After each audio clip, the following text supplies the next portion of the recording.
Hey y'all, it's me, Amanda. Welcome back. I would like to go over a few quick things before you start your program labs for Chapter 2 in C++. This video will help you get started. Please hit the like button, leave a comment, and subscribe to the channel. Today we're diving into Chapter 2, covering variables, constants, and operators, and learning how to write programs using sequential statements. So grab a sweet tea and let's get started.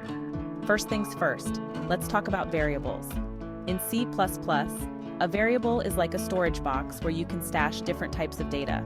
Think of it like a mason jar. You can put in some sweet tea, label it, and use it whenever you need a sip.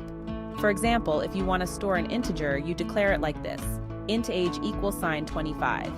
Here, int is the type, age is the name, and 25 is the value you're stashing away. Now let's mosey on over to constants. A constant is kind of like a variable, but once you fill it up, you can't change what's inside. It's like setting your grandma's recipe in stone. You don't mess with it. You declare a constant in C++ like this: const float pi equals sign 3.14. Const means it ain't changing, float is the type, pi is the name, and the 3.14 is the value. Next up, operators. These are the tools you use to perform operations on variables and constants. Imagine operators as the utensils in your kitchen. You can't make a meal without them. For instance, you got your arithmetic operators like plus, asterisk, and you can use them to add, subtract, multiply, and divide numbers. Here's a quick example. Int sum equals sign 10 plus 5. This means you're adding 10 and 5 and stashing the result in sum.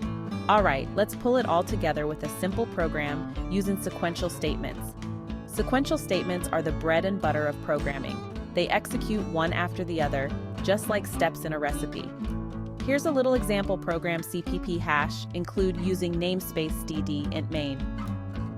In this program, we're including the IOStream library, which lets us use count to print stuff to the screen. We declare 3 int variables, a, b, and sum. We assign values to a and b, then add them together and store the result in sum. Then we print the sum to the screen. And there you have it, folks. A quick rundown of variables, constants, operators, and sequential statements in C++. To see more videos like this, please click in the rectangle in the middle of your screen. To see other videos from this channel, please click the circle on the bottom right. If you found this useful, don't forget to hit that like button and subscribe for more tips and tricks. Thanks for watching and happy coding!